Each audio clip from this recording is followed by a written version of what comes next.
আসসালামু আলাইকুম। আপনারা সবাই কেমন আছেন? আশা করি ভালো আছেন। আলহামদুলিল্লাহ আমরাও ভালো আছি। সকাল সকাল ভিডিওটা শুরু করলাম। ছোট ননাস আসছে ফল ফুল নিয়ে। তো এখন সকাল সকাল বাজার করতে হয়েছে। কি কি বাজার আনলো দেখি আপনাদের সাথে শেয়ার করি।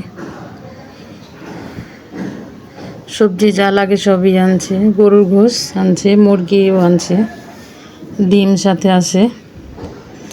দেখুন গরুর গোশগুলো দেখলাম কীরকম না। দারচিনি, এলাচ, লবঙ্গ যা আছে সব ডিবাই ডাইলা রাখলাম। জিরা গুলা ডালতেছি। দেখি আর কি মশলা আনছে। রাঁধুনি গরুর মাংসের মশলাও আনছে। এখন কাটাকাটি শুরু করে দিলাম। পেঁয়াজগুলা কাইটা লই, গোছগুলা দিই একসাথে। কিন্তু আলুগুলাও কাইটা দিছি আমি, কারণ আলুগুলো আমি উঠে রাখবো পরে। একসাথে পরিষ্কার করতেছি। তো আমি আপনাদের বাসায় আবার এসে পড়েছি। আমার নাম হলো ছোট মেয়ে। তো এখন আমার আম্মু মাংস প্রসেসিং করছে। তাহলে প্রথম আদা বাটা দিয়ে দিল, আদা রসুন বাটা মিক্স। এখন লাল মরিচের গুঁড়া, এখন হলো জিরার গুঁড়া দিয়ে দিল, ধনিয়ার গুঁড়া দিলাম, জিরার গুঁড়া, লবঙ্গ, দারচিনি, এলাচ সব একসাথে দিয়ে দিলাম। 2টা তেজপাতাও দিছি আমি।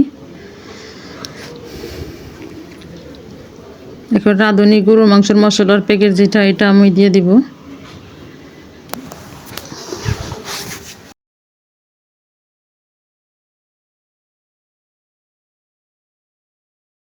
তো আমি এত মশলার নাম জানি না বলে আমার আম্মু আমার কাছে থেকে ফোনটা কেড়ে ভয়েস ওভারটা দিল।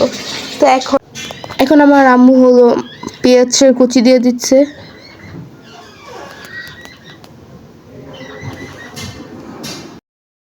এরপরে হলো রান্নার তেল দিয়ে দিবে।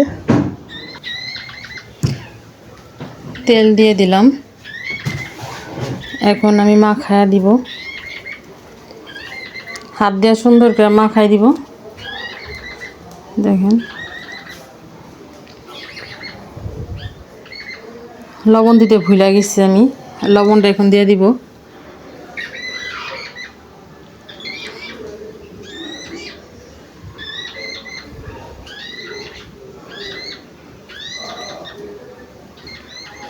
সুন্দর করে মাখতে হবে, পেঁয়াজটা ভালো হবে। মাখানো আমার শেষ।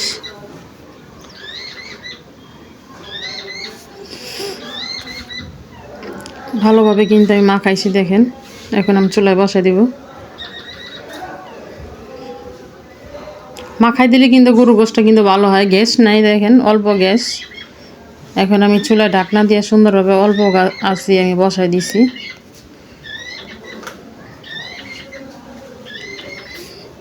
গোশটা নাড়া দিয়ে দিলাম। সাথে আমি একটা টমেটো দিয়ে দিছি।